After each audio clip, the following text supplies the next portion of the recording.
alur cerita film kali ini akan memberikan betapa mengerikannya dunia gelap dark web. Menceritakan sebuah kejahatan ekstrim dan di luar batas di sebuah platform bernama Red Rooms, tempat berkumpulnya para psikopat. Ia memvideokan tindakan itu secara live stream hingga terungkap beberapa bukti yang jadi plot twist di akhir cerita.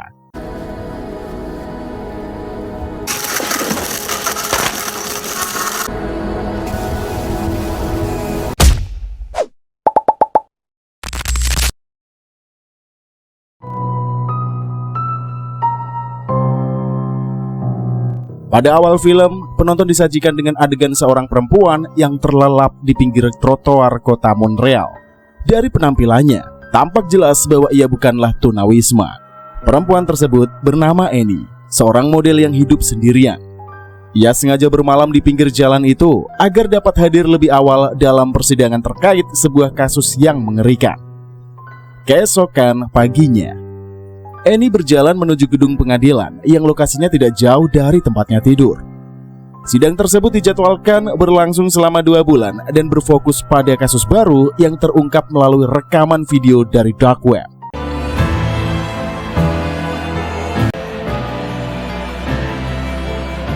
Karena ketertarikannya terhadap dunia hacking yang juga merupakan keahliannya, Annie rela tidur di jalanan yang dingin itu demi mengikuti proses persidangan dari awal.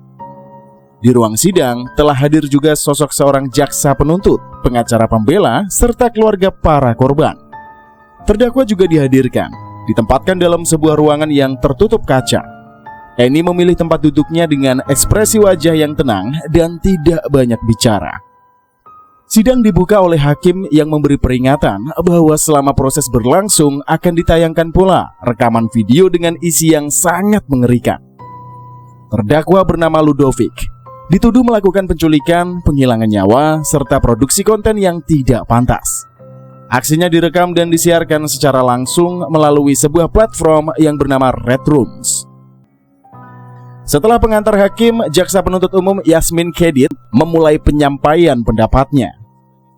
Ia memperkenalkan diri sambil menampilkan foto 3 korban, yaitu adalah Kim LeBlanc, Justin Roy, dan Camille Beaulieu. Ketiganya adalah gadis di bawah umur, berambut pirang dan bermata biru. Ciri-cirinya yang diduga sangat menarik bagi pelaku. À leurs balles de finissantes, ne verront jamais leur prochain anniversaire. Kim berusia 16 tahun, merupakan atlet hoki berbakat hingga tingkat nasional. Justin 14 tahun adalah siswi yang menekuni balet. Sementara Camille berumur 13 tahun, baru memasuki sekolah menengah pertama dan dikenal sebagai murid yang teladan. Ketiga gadis ini sebenarnya memiliki masa depan yang cerah, namun semuanya berakhir tragis di tangan sang pelaku. Yasmin menjelaskan bahwa Ludovic melakukan seluruh tindakan keji tersebut di garasi rumahnya. Ia juga menegaskan bahwa kasus ini membuktikan bahwa Red Rooms yang selama ini dianggap sebagai sekedar mitos ternyata benar-benar ada. FBI menemukan 2 rekaman sebagai bukti, yakni video kekerasan terhadap Kim dan Justin, sementara video Camille belumlah ditemukan. Meski pelaku menggunakan topeng, para ahli pengenal wajah menilai bahwa ciri-ciri fisik yang sama, terutama bagian mata, mengarah kuat pada Ludovic. Selain itu, seorang ahli biomekanika akan dihadirkan juga untuk menjelaskan bahwa pola gerak tubuh pelaku sangatlah sesuai dengan karakteristik dari Ludovic. Enquêteur au dossier qui viendra témoigner sur les démarches d'enquête, on va vous démontrer que Ludovic Chevalier. Giliran berikutnya adalah pembela terdakwa yang bernama Richard memberikan pernyataan. Meski banyak pakar menyatakan bahwa bukti mengarah ke Ludovic, Richard tetap membantah tuduhan tersebut. Ia menegaskan bahwa kliennya tidak memiliki catatan kriminal maupun tanda-tanda pembelian barang mahal yang biasanya terhubung dengan aktivitas ilegal di dark web.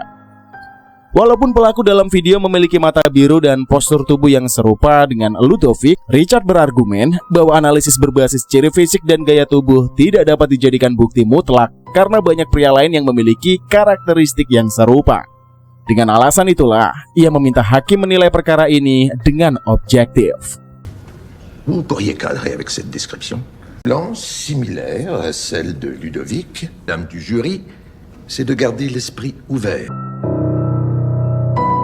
Dalam proses persidangan tersebut terungkap bahwa 2 rekaman penyiksaan terhadap Kim dan Justin ditemukan di komputer pribadi milik Ludovic. Namun, menurut pengacara pembela, ada kemungkinan bahwa pelaku sebenarnya meretas komputer Ludovic, kemudian menanamkan file rekaman tersebut untuk mengalihkan kecurigaan. Dévorer la proie qu'on met ici en pâture devant vous, l'auteur aurait pu tout aussi bien avoir Fortin à la défense de Monsieur Chevalier. Dans le passé de mon client n'indique qu'il soit promis et utilisé pour naviguer sur des... Dengan pernyataan tersebutlah, sidang hari itu pun ditutup. Hingga di titik ini, identitas pelaku sejati masih belum dapat dipastikan. Di luar ruangan persidangan, sejumlah wartawan telah menunggu untuk melakukan wawancara. Mereka menghampiri Annie dan menanyakan alasan menghadiri sidang tersebut, mengingat ia bukan saksi maupun keluarga korban. Annie pun menjawab bahwa ia hanya ingin melihat langsung sosok yang diduga sebagai si pelaku. Di samping Annie, seorang perempuan bernama Clementine dengan tegas menyatakan kepada wartawan bahwa Ludovic ini bukanlah pelaku yang sebenarnya. Ia meyakini bahwa seluruh bukti yang muncul hanyalah rekayasa yang sengaja dibuat untuk memfitnah Ludovic. Bahkan ketika wartawan menyinggung tentang penemuan jasad korban di rumah Ludovic, Clementine tetap berpendirian bahwa hal itu merupakan bagian dari upaya manipulasi. Ia juga mempertanyakan bagaimana mungkin seseorang yang memakai topeng dalam video itu diidentifikasi sebagai Ludovic, sembari menuduh bahwa proses persidangan berlangsung tidak adil. Padahal pada tahapan ini sudah banyak bukti yang mengarah kepada Ludovic. Kesesuaian bentuk mata, postur tubuh, rekaman yang tersimpan di komputernya, hingga temuan jasad di kediamannya. Meski demikian, persidangan tetap akan berlanjut hingga diperoleh bukti yang benar-benar kuat, yang baru akan terungkap di akhir film ini. Menarik juga nih cuy.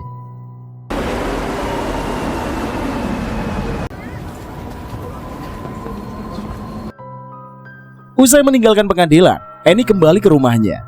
Sesampainya di sana, ia menyalakan komputernya dan meminta asisten AI buatannya untuk membacakan email yang masuk. Dalam pesan tersebut, ia diminta hadir pada sesi pemotretan untuk sebuah situs web. Sambil mendengarkan isi email, terlihat bahwa ia sedang melakukan aktivitas trading dan bermain poker online. Dari sinilah tampak bahwa selain bekerja sebagai model, Annie juga mengandalkan trading dan poker untuk memenuhi kebutuhan hidupnya. Setelah selesai, ia mandi, mematikan lampu rumah, lalu berangkat menggunakan kereta malam menuju trotoar tempat ia biasa bermalam agar bisa mengikuti sidang esok hari. Saat sedang terlelap, Annie dibangunkan oleh Clementine, gadis yang diwawancarai wartawan sebelumnya. Clementine ini menawarkan secangkir kopi, dan meski suasananya tampak canggung, percakapan singkat itu pun membuat mereka mulai terlihat akrab. Keesokan paginya, Annie menghadiri sidang lanjutan. Di ruang sidang, ibu dari Clementine ini memberikan kesaksiannya. Ia menjelaskan bahwa foto yang ditampilkan adalah potret terakhir putrinya sebelum menghilang, dan bahwa Kamil mengenakan seragam sekolah saat itu. Jaksa kemudian menunjukkan foto seragam yang identik dengan pakaian yang ditemukan terkubur di rumah Ludovic. Dengan demikianlah, jenazah tidak utuh yang ditemukan di rumah Ludovic ini dipastikan adalah milik Kamil. Saat waktu istirahat, Clementine yang makan bersama Annie tetap bersikeras membela Ludovic. Walaupun pakaian dan kawat gigi milik Kamil ditemukan di rumah terdakwa, ia yakin semua itu hanyalah rekayasa untuk menjebaknya. Ketika Annie menjelaskan bahwa darah korban juga terdapat pada pakaian tersebut, Clementine mencoba menyangkal dengan menyebutkan bahwa darah itu bisa berasal dari luka atau menstruasi. Sementara itu, Annie tetap fokus bermain poker di ponselnya.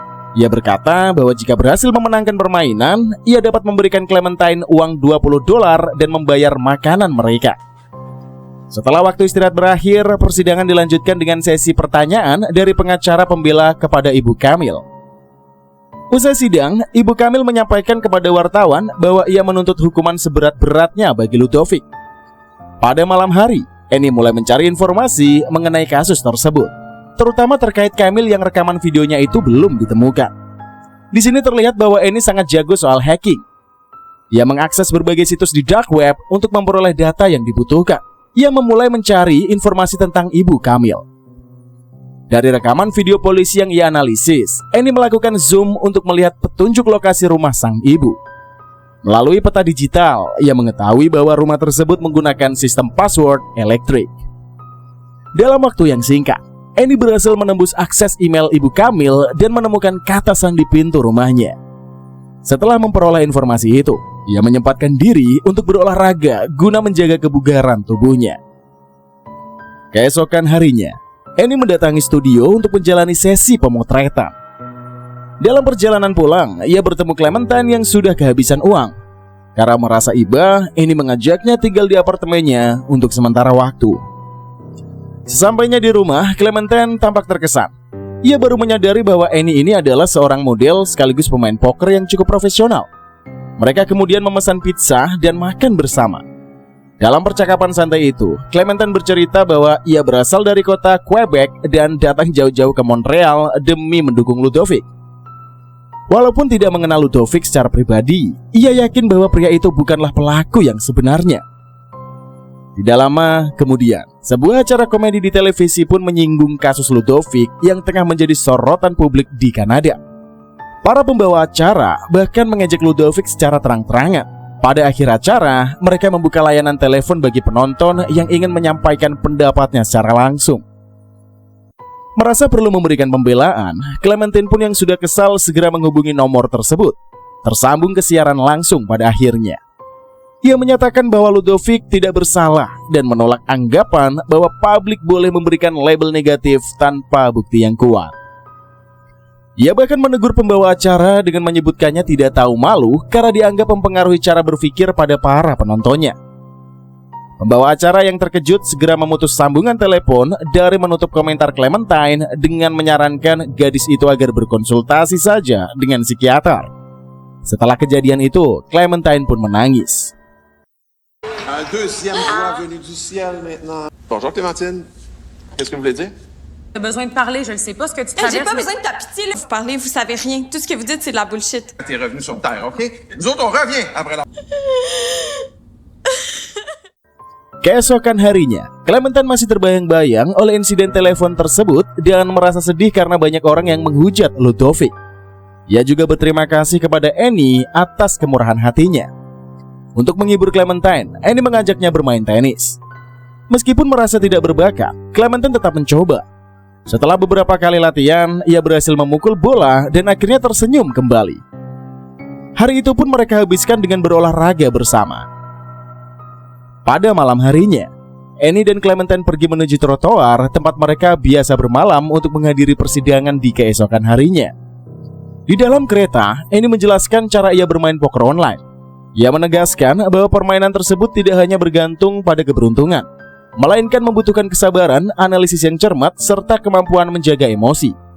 Eni mengungkapkan bahwa ia memanfaatkan kelemahan pemain yang mudah terpancing emosi. Ketika lawan kehilangan seluruh uangnya, Eni merasa mendapatkan kepuasannya tersendiri. Keesokan paginya, hakim mengumumkan bahwa 2 video eksekusi terhadap Kim LeBlanc dan Justin Roy akan diputar di ruang sidang. Karena video tersebut mengandung unsur kekerasan ekstrim, hanya keluarga korban dan jaksa yang diizinkan dalam ruangan tersebut. Semua pihak lain diminta untuk keluar, termasuk Eni dan Clementine. Keputusan ini membuat Clementine pun merasa sangat kesal. Saat video mulai diputar, Clementine mencoba mendengarkan dari luar ruangan, berharap bisa menangkap suara dari para korban. Beberapa saat kemudian, terdengarlah suara mesin menandakan bahwa pelaku melakukan tindakan yang brutal itu terhadap korban. Eni menyampaikan bahwa setelah suara itu tidak lagi terdengar jeritan yang menegaskan bahwa ia sudah pernah melihat kedua video tersebut sebelumnya. Karena penasaran, Clementine menanyakan bagaimana Eni mendapatkannya, dan Eni hanya menjawab bahwa ia tahu di mana harus mencarinya, yang mengisyaratkan bahwa ia menemukannya melalui dark web. Tidak lama kemudian, seorang petugas membawa keluar seseorang yang pingsan dari dalam ruang sidang, menggambarkan betapa mengerikannya rekaman yang ditayangkan. Clementine yang masih ingin mengetahui kebenaran memohon kepada Eni agar diperlihatkan video tersebut. Meskipun Eni sudah memperingatkan bahwa isinya sangat tidak nyaman untuk ditonton, Clementine tetap memaksa. Sesampainya di rumah, Eni akhirnya memperlihatkan video itu. Ia menjelaskan bahwa cara pelaku berjalan, pola gerak tubuhnya, dan sorot matanya sangat mirip dengan Ludovic. Clementine menonton rekaman itu dengan wajah yang tegang dan ketakutan. Walaupun tidak ditampilkan secara eksplisit kepada penonton, mimik Clementine dan suara korban sudah cukup menggambarkan betapa s**nya tindakan pelaku. Setelah menyelesaikan video yang pertama, Annie hendak memutar video yang kedua. Clementine menolak karena merasa tidak sanggup untuk melanjutkan. Namun Annie tetap menayangkannya. Menjelang malam, mereka kembali menuju ke trotoar untuk bersiap mengikuti sidang yang berikutnya. Namun setelah tiba, Clementine tampak ragu dan menyatakan bahwa ia ingin pulang ke kampung halamannya. Dari situlah terlihat bahwa setelah menyaksikan video itu, keyakinannya terhadap Ludovic mulai goyah karena ia melihat sendiri kemiripan pelaku dengan Ludovic. Pada pagi hari berikutnya, proses persidangan kembali dilanjutkan. Seseorang ahli dihadirkan untuk memberikan keterangan mengenai akses dark web yang hanya dapat dijangkau melalui jaringan Tor. Ia menjelaskan bahwa jaringan tersebut dirancang untuk menjaga penggunanya tetap anonim, namun akhirnya disalahgunakan pula oleh sejumlah pihak untuk menjalankan aktivitas ilegal. Selama ini, banyak orang yang beranggapan bahwa situs streaming seperti Red Rooms tidak mungkin berjalan di jaringan Tor karena keterbatasan kecepatan koneksi yang dapat menyebabkan gangguan pada saat streaming.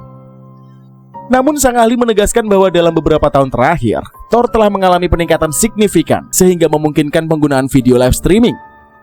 Ia menambahkan bahwa kasus ini menjadi bukti bahwa situs ilegal seperti Red Rooms benar-benar ada dan dapat digunakan secara anonim melalui transaksi cryptocurrency. Pada malam harinya, Annie membuka akun Bitcoin miliknya. Ia menghubungi seseorang pengguna di dark web terkait sesi lelang video. Annie mengetahui bahwa video yang dimaksud adalah rekaman penyiksaan terhadap Camille, satu-satunya korban yang ada dalam video tersebut yang belum ditemukan. Menggunakan identitas daring bernama Lady of Charlotte, Annie memulai percakapan dengan seseorang tersebut. Orang tersebut menjelaskan bahwa minat terhadap lelang ini sangatlah tinggi, sehingga harga bisa melonjak drastis. Ia juga meminta Annie untuk melewati proses verifikasi. Setelah sempat ragu, Annie akhirnya menyatakan kesediaannya. Keesokan harinya, Annie mendatangi rumah dari keluarga Camille.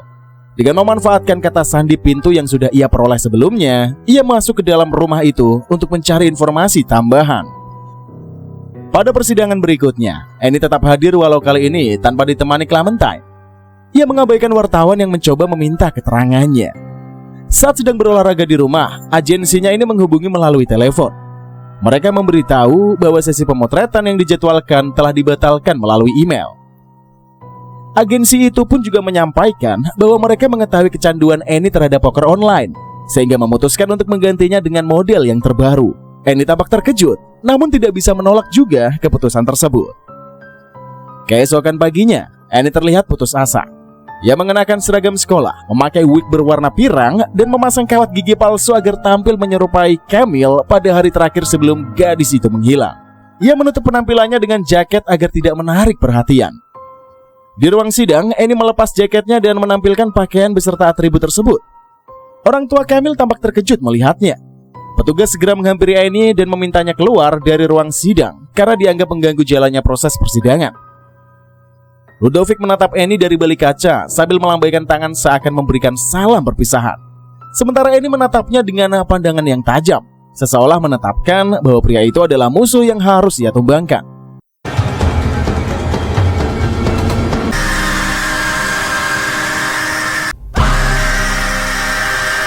Choix de rompre nos engagements avec toi indéfiniment. En tout cas, on pense fort à toi. Ciao. Sesampainya di rumah, Annie kembali mengakses komputer dan melanjutkan komunikasi dengan pihak yang mengatur lelang video Camille. Ia diminta melalui beberapa tahap verifikasi, termasuk menuliskan kode tertentu di kertas, mengambil foto sambil memegang kertas tersebut, dan mengirimkannya sebagai bukti identitas. Setelah semua tahapan terpenuhi, Annie diperbolehkan mengikuti lelang dan diberitahu bahwa ia akan dihubungi melalui telepon umum pada pukul 7 malam. Pada waktu yang ditentukan, Annie mendatangi bilik telepon umum untuk menerima panggilan dari rekannya di dark web. Isi percakapan tersebut tidak dijelaskan secara rinci. Setibanya di rumah, Annie memeriksa kembali saldo kripto miliknya dan menyadari bahwa jumlahnya ini tidak mencukupi untuk mengikuti lelang. Ia terpaksa mempertaruhkan seluruh aset kripto yang ia miliki pada permainan poker. Jika menang, ia akan memiliki cukup Bitcoin untuk mengikuti lelang tersebut. Keberuntungan berpihak kepadanya. Annie memenangkan permainan itu dan kini memiliki total 21,5 Bitcoin. Tanpa membuang waktu, ia bergabung dalam lelang yang sedang berlangsung itu. Harga terus meningkat dan mencapai 18 Bitcoin. Annie akhirnya menyerahkan 21,5 Bitcoinnya itu sebagai bid terakhirnya dan menjadikannya sebagai pemenang lelang. Dengan nilai 21,5 Bitcoin yang setara dengan 32 miliar rupiah, Annie telah mengorbankan jumlah luar biasa besar hanya untuk memperoleh sebuah video penyiksaan. Namun tujuannya bukanlah menikmati rekaman itu, melainkan mendapatkan bukti yang kuat untuk menumbangkan Ludovic, orang yang ia anggap sebagai lawan. Tidak lama kemudian, ia menerima file video itu dan menontonnya dengan penuh ketegangan. Rekaman tersebut pun menampilkan wajah pelaku dengan sangat jelas tanpa topeng, berbeda dari dua video yang sebelumnya, sehingga menegaskan bahwa Ludovic memang melakukan kejahatan itu. Video ini tentu menjadi bukti penting bagi pihak kepolisian.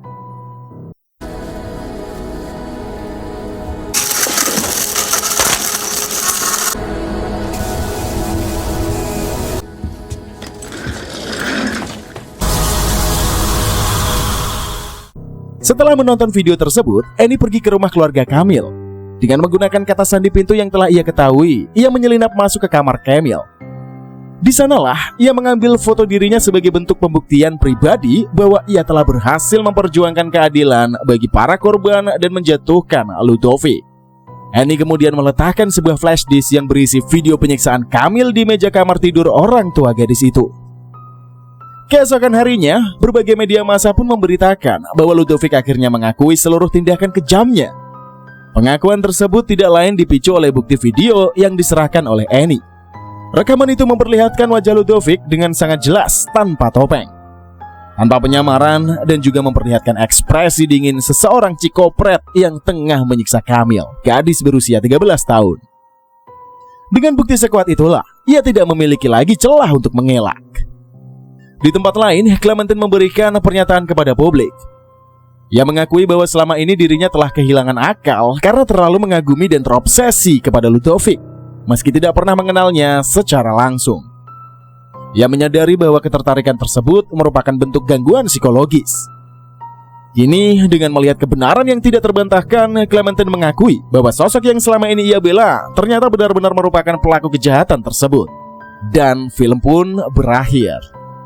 Dari film ini kita belajar bahwa obsesi manusia bisa sangat keji dan menjijikan jika sudah melampaui batasnya. Dan pada akhirnya, ini hanyalah gambaran salah satu kasus betapa mengerikannya dunia dark web. Terima kasih yang sudah menonton video ini hingga akhir. Jangan lupa like, comment, dan subscribe, karena satu dukungan Anda sangat berarti untuk perkembangan channel Narasi Movie ini. Akhir kata, wassalamualaikum warahmatullahi wabarakatuh.